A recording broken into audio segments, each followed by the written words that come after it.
Hey there, welcome to the Healthy Vibes podcast. I'm Kelly Renato, and I thank you so much for sharing your time with me today. I know how precious time is, and I pray that I encourage you or I empower you to have the courage to make a new choice this week or shift your perspective. Today, I want to actually talk about a personal story when I had shingles at one time in my life. Yes, I had shingles. It was wonderful. And I've had a few wake up calls, turning points in my health journey. I consider myself, I would say since college, I try pretty hard to take care of myself. I really do try to make good choices, but I also really enjoy life. I always talk about the 80-20 rule. 80% of the time, I really try to do well, but yeah, 20% of the time, I enjoy life. And I think that's part of it for me. These days, information's overwhelming. It can make us always think we're doing something wrong, which I feel often. But I just want to tell you today my story. Back to my story. I've had a few situations. I talked a few episodes ago about postpartum. That was my first really big wake up call. And then I really changed my mind and how I talk to myself after I went through postpartum depression. And I also really changed some of my choices and how I showed up for this world. And shingles was my next big one. I've had more, but these were big ones that really were like I was in a doctor's office and a doctor was telling me what they felt that I had. And it could have absolutely been worse. I know. I feel fortunate that that's what it was because I came out of it, I've learned from it, and I hope to not fall back into there or anywhere else in the future. But I know no matter what we do, there are things that are out of our control, which is a big part of what I learned from shingles. So, shingles, I don't know how much you know about it. At the time that I got it, I knew two people that had had it. And to me, it was my mom and my aunt. They were much older than me. And I just never was worried about shingles for myself. And at the time, I can still remember this time, it was during COVID. We were taking care of several parents of ours. My mom was in the hospital. She had fractured her ankle. My mother in law was on hospice. I had just put my dad's cat down and he didn't know. We didn't tell him. He was very lonely, missing my mom. And life was still going on. I was, raising kids, homeschooling, marriage, just life, trying to take care of myself in the middle of all that. And I also was taking care of my aunt, and she had doctor's appointments and things she needed. And at the time, it was a lot. And even when I look back on it, it was a lot, not just physically a lot or responsibilities a lot, but it was a lot of emotions, a lot of heartfelt emotions, hurt, grieving for things that I hadn't lost yet, but I knew we were going to lose. And it was just a hard, challenging time. And I remember sitting in my car a few days before the shingles symptoms started. And I remember just crying because I was overwhelmed with the responsibilities and feeling like I couldn't do all that I wanted to do. I couldn't be there all the places I wanted to be. I was overwhelmed with sadness. I was just sad. I was sad that so many people in my life were unhealthy. I was sad that I knew we were losing my mother in law and what she was going through. I was sad. I felt helpless. I felt, like I said, I felt like it was COVID times of there was that small window that you could visit people in the hospital. And of course, there was the overwhelming fear of we don't know if she has COVID yet or not. And she wasn't in there for that, but you have to go through those tests. So they don't, you have to, everyone remembers, I don't have to describe how disconnected we were from each other during COVID, which was such a huge harm to all of our health. I feel like being disconnected and fear of being around each other. So there was that. And not being able to be there for my mom, my mother-in-law, my dad, and my aunt, like all of those, like you couldn't be in all the places. And then, of course, putting the cat down was the end of so much. My dad loved that cat, and he did not know because of all the other things. We didn't want to hurt him. It was so hard. So, anyways, I remember feeling super overwhelmed, super stressed, all of the feelings and those emotional feelings, but all like just keeping inside of me because I just felt that I needed to do it all. I was fortunate enough to have those responsibilities and those people in my life that needed me. But at the same time, like, how do you vent about all that? To me, I feel like you vent about it, and it's a mix. Sometimes if you have that person you can talk to, just to talk it through, but not feel that you're complaining, because I really feel always have felt blessed to be able to take care of all of the parents in our life. So it wasn't a complaint. I just felt overwhelmed and like I couldn't do it all. But fast forward a few days, and I still remember where I was. All of this was still going on. My mom was in the hospital. My dad was lonely. My mother in law was on hospice.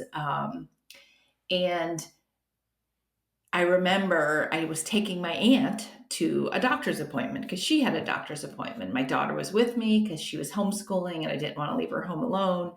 So the three of us went, and my aunt had to be at the appointment for a while. So we dropped her and we went to Panera for my daughter to do school while we were waiting, have lunch. And I started having these bumps on my neck, and it was itching, it was uncomfortable, and I just kept talking about it. And my daughter finally looked at me and was like, let's just go to one of those walk-in clinics and see what happens. And I thought I had been bit by something. That was just my thought. I've been bit. Spider, who knows? I don't know. So we went to the walk-in. They confirmed I'd been bit, and I believe they gave me a steroid and a cream, maybe. I'm not sure. Anyways, fast forward a few days after that, and it was worse. It was not better. So I then went to my doctor, and I can still remember sitting in the office and my doctor saying, "You have shingles." And I was like, "Shingles? I can't have shingles." I was in disbelief for many reasons. I'm like, I'm too young for shingles. I'm too healthy for shingles. I can't have shingles. Why would I have shingles? And I just cried because I thought I must have shingles. And I knew a little bit about what they say brings it out: stress, something you're going through in life, the whole thing with chicken pox, all of those things. And not to go into terrible details, but yes, it's as bad as they say. Ugh, it was awful, but it could have been worse. It definitely could have been something more irreversible, something, hospitalization. It could have been so much worse. I mean, yes, we missed Thanksgiving. I slept in the guest room for a while because my husband had not had shingles. There were many things. It was uncomfortable. It was ugly. Like, it was just so much. But it healed. It went on, and just like with my postpartum experience, I learned from it. Like, I knew I had bottled up all those emotions, all that stress, all that overwhelm. I'd kept all of it inside of me. And I felt that I needed to do all the things, take care of everyone. And all of that came out as shingles. I really believe, as healthy as I am, I was not managing stress well. I wasn't. And we all do it. It's too easy. And even when I talk to people to this day about managing their stress, they're like, yeah, whatever. Stress is stress. I can't get away from it. And you're right. We're always going to have stress. And there is an amount of stress that's okay. It is that overwhelming amount of stress that we just keep inside of us day after day after day after day with no outlet, no taking care of ourselves, no like letting it go, the constant worry, the constant fear. That's the unhealthy stress. So when I turned that corner, I decided right then and there that I wasn't going to do that anymore. I was going to let things go. I was going to take care of myself, and I was going to have the faith. I was going to truly have faith. I said I'm a believer, but I wasn't like believing. I wasn't trusting in my faith or in God that it would be okay. I was taking it all on myself: the worry, the fear, the frustration, the overwhelm. I was taking it all on. And now I approach it all differently. And some people might think I'm irresponsible. Some people might think I don't care. Some people might think I'm, I don't even know, but I know that things I used to do, I used to, explain to people, do things, all the things. I used to do it all because I felt that I needed to. Um, I don't anymore. I don't. I say no to things that honestly, a lot of times I would want to do, but I can't because something else is a priority over it. And to me, saying no is not always about saying no to something you don't want to do or doesn't serve you. That's a big part of it. And there's many of us that just need to do the no for the things you don't want to do or not serving you or not good for you right now. But even harder is saying no to things that, yes, you want to do, but you just can't because of what's going on in your life. Every season is different in our life, what our priorities are, what we're handling, what we're helping. And so when I went through like postpartum as a mom, I started this practice. I still do it today. And with shingles, I learned know your values and know your priorities and know what matters most right now, today, in this season of life, because it can change. And at that moment in life, once my shingles was over and all of that was past, we had lost my mother-in-law, we had lost the cat, and within a few months, I lost my dad. It was a lot, but as hard as it all was, I knew my new approach. I can't control everything. That's life, right? You can't control everything. And until you let go of that, you are holding on to stress and holding on to something that you can't do anything about. And truly, truly, truly practicing your faith and giving that trust to God, like giving it to God and knowing that we're not here forever. We all have a course of life, and all we can do is the best we can do. Like truly wake up every day and live today and live the best day we can today. Meaning, what is our priority today? What matters most today? What is on my list today? And yeah, there's some things we can't do. Maybe a friend I want to have coffee with, I would love it, but right now I need to do this for my kid or my marriage or my health or my mom. But then if all of that's in line, that's when I will go have that coffee with my friend or lunch, or maybe say yes to something else that you couldn't say yes to last month. You just really have to be okay with what matters most right now, and you got to let go of the rest. No explanation needed, no giving energy to it all day long. I can't believe this, I can't believe that, this is what's going to happen. There came a point where I knew I couldn't hold on to worry anymore. I couldn't hold on to fear. And I had a hard time even being around people that were constantly holding on to it, because you can't. You're making that choice. You say you're a believer. You say you trust God. You say you want to live that life that He has planned for you, but you walk around worrying, holding on to things, trying to control things, having fear for things, when all of that affects your stress, your health, your relationships. Every bit of it directly affects all the physiological things that affect your health, in all of it. So I want you to think this week, what are you holding on to? What are you worried about? What are you trying to control? What are you fearful of? What are you constantly talking about all day that you think is going to turn out bad, or is not going to work out, or is not going to be okay, or you're worried about, or you have a fear?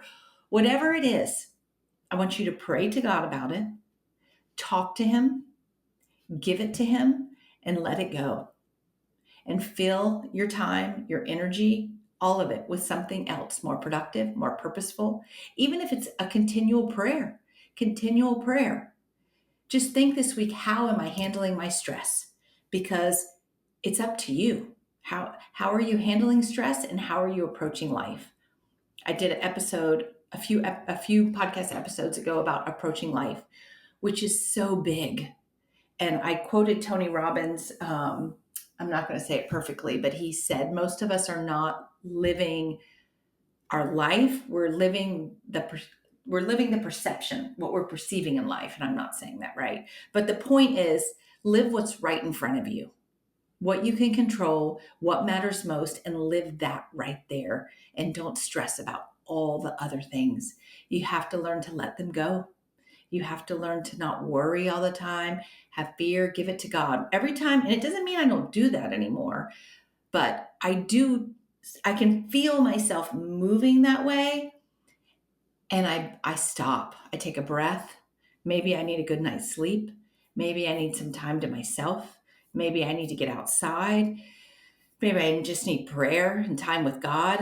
Maybe I need a really good workout. Whatever it is, I have to get back to like grounding myself so that I'm not constantly worrying, feeling stressed, having fear. Because you give life to what you give your energy to. So if you're constantly giving your energy to negativity, worry, stress, fear, complaining, that's going to be what you're consuming. And the whole thing just gets bigger. So don't give life to it. Pray about it, let it go, and move on. You can only do what you can do.